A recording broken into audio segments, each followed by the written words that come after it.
Sebelumnya, bismillahirrahmanirrahim. Assalamualaikum warahmatullahi wabarakatuh. Waalaikumsalam warahmatullahi wabarakatuh. Ya, baiklah teman-teman. Pada kesempatan pagi hari ini, kami kelompok 2, yaitu kelompok Asper, ingin mempresentasikan hasil diskusi kami tentang motivasi berprestasi. Sebelum kami menyampaikan materi, saya akan memperkenalkan anggota dari kelompok Asper, yaitu yang pertama Aminatul Farida, yang kedua Apreni Risma Ismi, yang ketiga Fitri Wulandari, yang keempat Ida Herawati, yang keenam Intan Riantika, dan saya sendiri Dewi Ardika. Perkenalkan diri, kami akan menyajikan sebuah yel-yel pembukaan untuk menyegarkan suasana.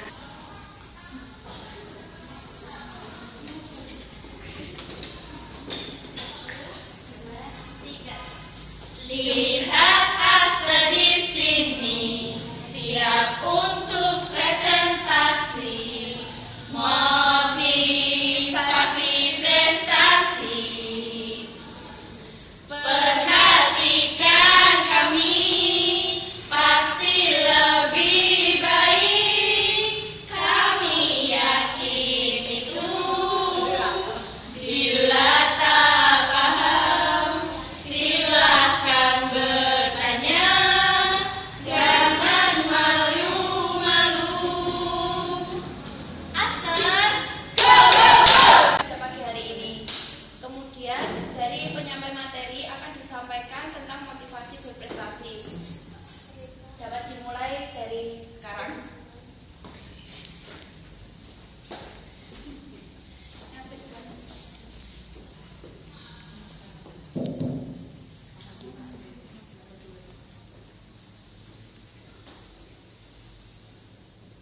Iya, kami di sini mengambil sebuah hadis dari Bukhari dan Muslim yang artinya yaitu sesungguhnya setiap amal perbuatan tergantung pada niatnya, dan sesungguhnya setiap orang akan dibalas sesuai dengan niatnya. Dan siapa yang hijrahnya karena Allah dan Rasulnya, maka hijrahnya kepada Allah dan Rasulnya. Dan barang siapa yang hijrahnya karena urusan dunia yang ingin digapainya, atau karena seorang wanita yang ingin dinikahinya, maka hijrahnya sesuai dengan apa yang diniatkannya tersebut. Hadis riwayat Bukhari dan Muslim. Kemudian pengertian motivasi sendiri itu menurut beberapa ahli manajemen sumber daya manusia dapat disimpulkan motivasi merupakan suatu keadaan atau kondisi yang mendorong, merangsang, kemudian menggerakkan seseorang untuk melakukan sesuatu atau kegiatan yang dilakukannya sehingga dapat mencapai tujuannya. Kemudian cara-cara memiliki motivasi berprestasi, yang pertama yaitu menetapkan visi, kemudian tanamkan belajar bukan karena paksaan, kemudian fokus, kemudian tidak ada kamus kata menyerah, kemudian membutuhkan waktu dan kesabaran. Selanjutnya yaitu faktor-faktor dan stimulus yang mempengaruhi motivasi berprestasi. Yang pertama yaitu perbedaan fisiologis atau psychological needs seperti rasa lapar, haus, dan hasrat seksual. Kemudian yang kedua yaitu perbedaan rasa aman.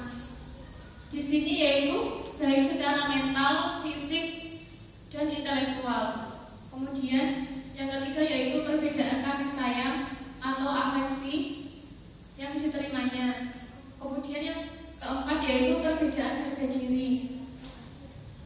Contohnya yaitu prestis memiliki mobil atau rumah mewah, jabatan, dan lainnya. Kemudian selanjutnya yaitu perbedaan aktualisasi diri. Di sini yaitu tersedianya kesempatan bagi seseorang untuk mengembangkan potensi dirinya.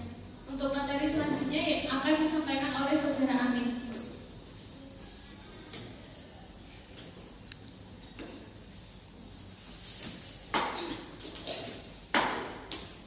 Yang selanjutnya yaitu stimulus motivasi belajar.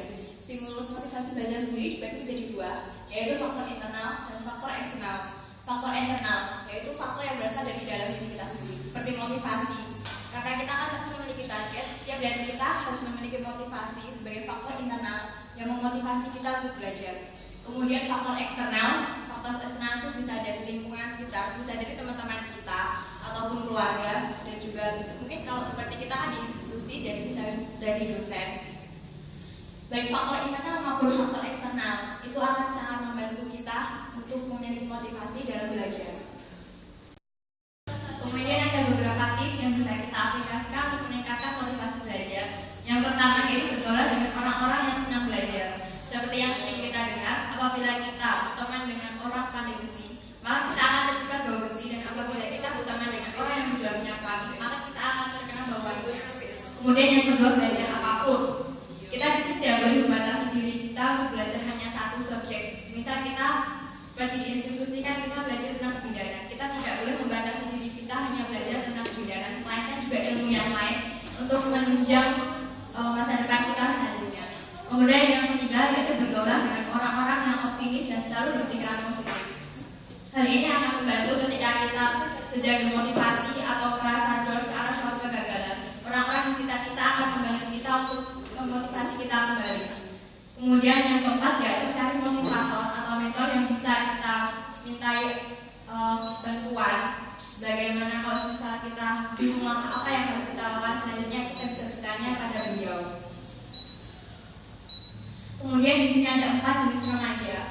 Yang pertama yaitu remaja yang memiliki motivasi dan usaha. Itu adalah remaja yang luar biasa.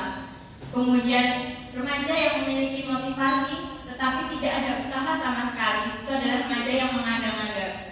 Kemudian remaja yang memiliki usaha tetapi tidak ada motivasi, itu adalah remaja yang biasa-biasa saja.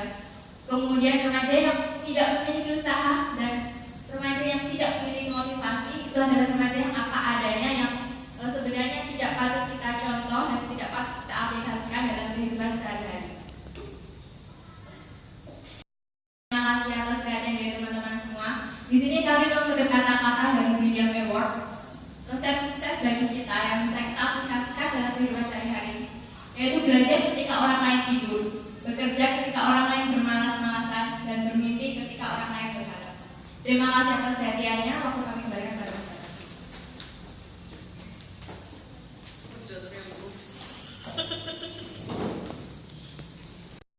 Nah, itu tadi presentasi dari kelompok kami. Ada kurang lebihnya kami mohon maaf. Untuk menutup presentasi dari